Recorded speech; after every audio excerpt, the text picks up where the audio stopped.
చేయాలి. రాక్రీట్ అనే సంస్థ ఇళ్ల నిర్మాణము విషయంలో లోటుపాట్లు ఉన్నాయనేసి పరిటాల సునీత లేఖ రాసింది.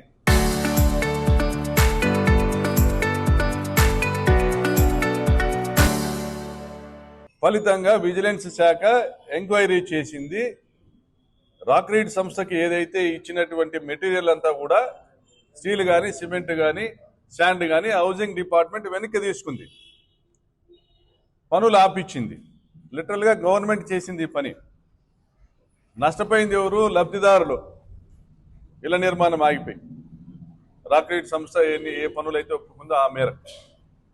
మరి రాక్రీట్ సంస్థ దాదాపుగా 38 కోట్ల పేమెంట్లు రావాలని హైకోర్టును ఆశ్రయించింది. మీరు పేమెంట్ ఇస్తే ఇళ్ల నిర్మాణం పూర్తి చేస్తాం 4 నెలల్లోనో 5 నెలల్లో అనేసి 2024 బహుశా జూలైలో కోర్టుకు వెళ్ళింది. 2024 సెప్టెంబర్లో విజిలెన్స్ నివేదిక వచ్చింది.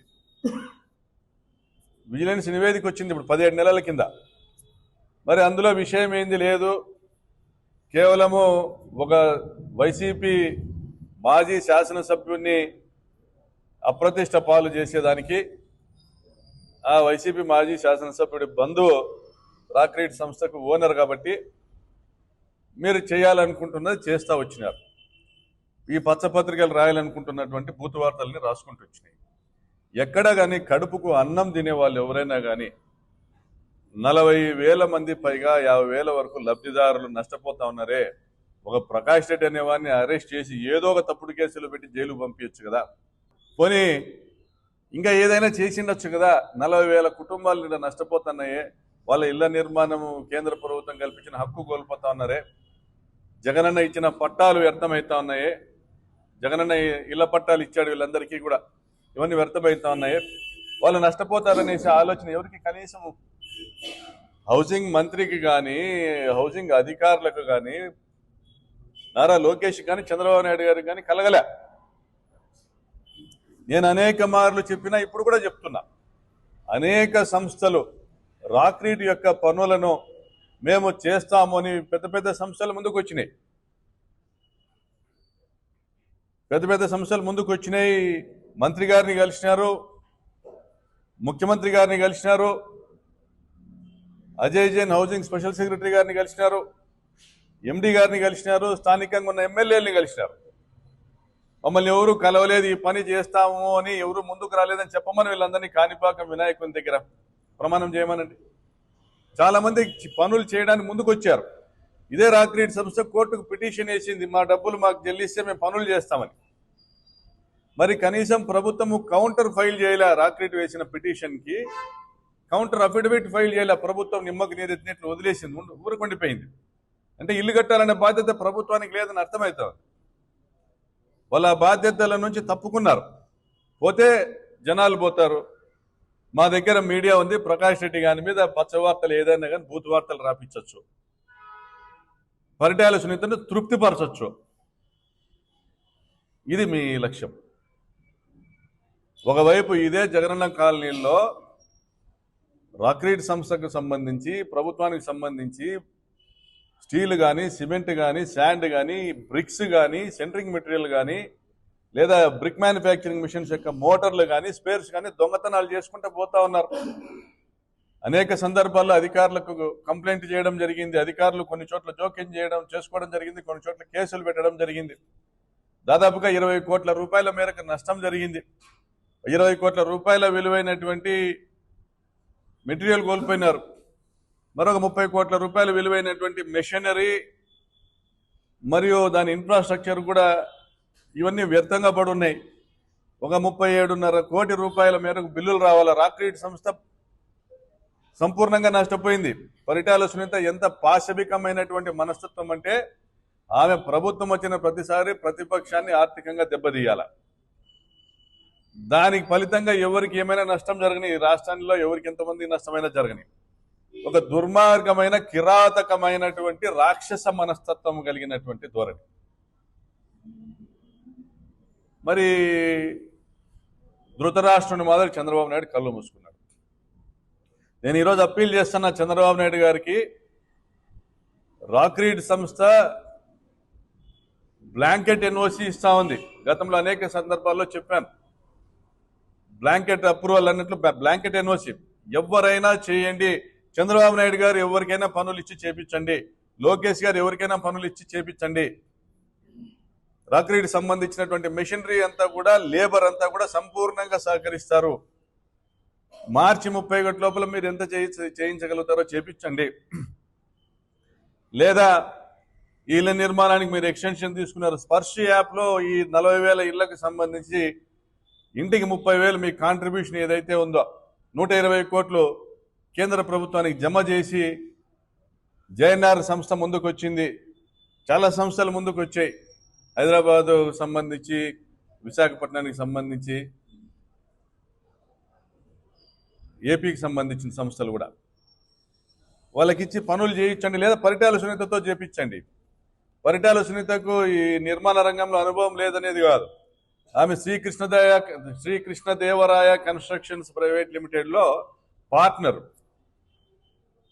కొడుకులకు ఒకరికి సిద్ధార్థ కన్స్ట్రక్షన్, ఒకరికి ఇంకొకరికి పిఆర్ కన్స్ట్రక్షన్ ఒకరికి. మళ్ళీ ఇది కాకోకుండా శ్రీరామ్ ప్రాపర్టీస్ అనేది ఇంకొకటి. చాలా సంస్థలు ఉన్నాయి. నేను శాసనసభ్యునిగా ఉన్నప్పుడు, మా జగన్ గారు సీఎంగా ఉన్నప్పుడు, మా కుటుంబ సభ్యులు, మా బంధువులు 1,80,000 ఇల్లు కట్టేటువంటి కార్యక్రమం అంటే, ఒక చదరపడుగుకు 600 రూపాయలతో ఇల్లు నిర్మించే కార్యక్రమంలో బిజీగా ఉండగా, అంటే ప్రజాసేవలో బిజీగా ఉండగా, పరిటాల సునీత అనంతపురంలో షాపింగ్ కాంప్లెక్స్ కట్టింది. కమర్షియల్ కాంప్లెక్స్ వైసీపీ ప్రభుత్వంలో. షాపింగ్ మాల్ ఇక్కడే శాంతి థియేటర్ పక్కన సిఎంఆర్ షాపింగ్ మాల్. పంచాయతీరాజ్ రోడ్లు పనులు నిర్మాణాలు జరిగాయి. పావుగడలో సోలార్ ప్లాంట్లో సివిల్ వర్క్స్ చేశారు. మడకశిరలోను, పెనుగొండలోను, హిందూపురంలోను రోడ్డు నిర్మాణ పనులు చేశారు. ఏపీఐసికి సంబంధించినటువంటి నిర్మాణ పనులు పెనుగొండ క్రియా ప్రాంతంలో చేశారు. బ్రహ్మాండంగా వ్యాపారాలు చేశారు. వాళ్ళకి సొంతంగా క్రషర్లు ఉన్నాయి, హాట్ మిక్స్ ప్లాంట్లు ఉన్నాయి, బ్యాచింగ్ ప్లాంట్లు ఉన్నాయి. వాళ్ళ దగ్గర అనేక మంది లేబర్ కాంట్రాక్ట్ ఉన్నారు. పెద్ద ఇన్ఫ్రాస్ట్రక్చర్ కలిగిన వాళ్ళు. ఈ పరిటాల సునీతకు రాక్రీడ్ సంస్థ సంపూర్ణంగా సహకరించే సిద్ధంగా ఉంది. వారి మెషినరీ, వారి మ్యాన్ పవర్, వారి దగ్గర ఉన్నటువంటి centring material, brick manufacturing units అన్నీ కూడా ఫ్రీగా, ఎటువంటి ఛార్జెస్ లేకోకుండా ఇలా నిర్మాణం చేయమని చెప్పి అడుగుతా ఉన్నాం. చంద్రబాబు గారిని కోరుతా ఉన్నాం. చెడ్డ పేరు మీకే చంద్రబాబు గారు. ఇటువంటి మూర్ఖురాలైనటువంటి, ఒక కనీసం ఇంగిత జ్ఞానం, అవగాహన లేనటువంటి ఒక శాసనసభ్యురాలు ఇచ్చినటువంటి ఒక లేఖ. దీనివల్ల రాష్ట్రంలో 30-40 మంది లబ్ధిదారులు లబ్ధి పొందుకోకుండా నష్టపోతున్నారంటే చంద్రబాబు నాయుడు గారు చెడ్డ పేరు మీకు, మీ కుమారునికి. దుష్టులను ఎప్పుడైనా దూరం పెట్టండి. ఇళ్ల నిర్మాణం పైన శ్రద్ధ పెట్టి ఈ 40,000 ఇళ్లకు సంబంధించి 30,000 రూపాయలు మీరు జమ చేయండి కేంద్ర ప్రభుత్వంలో. ఎందుకంటే కేంద్రం రూపాయి కూడా ఇయ్యదు. కనీసం మీ అధికారులకు కౌంటర్ ఫైల్ చేయమని చెప్పండి. రాక్రీడ్ సంస్థ హైకోర్టుకు పేమెంట్స్ చూపింది, మీకు కౌంటర్ ఫైల్ చేయమని చెప్పండి. దాని మీద శ్రద్ధ వహించమని చెప్పండి మీ అజయ్ జైన్ని, మీ హౌసింగ్ మినిస్టర్ని బలి చేస్తున్నారు అంతే, పార్సారథి గారిని. మీరు దయచేసి దీని మీద చర్యలు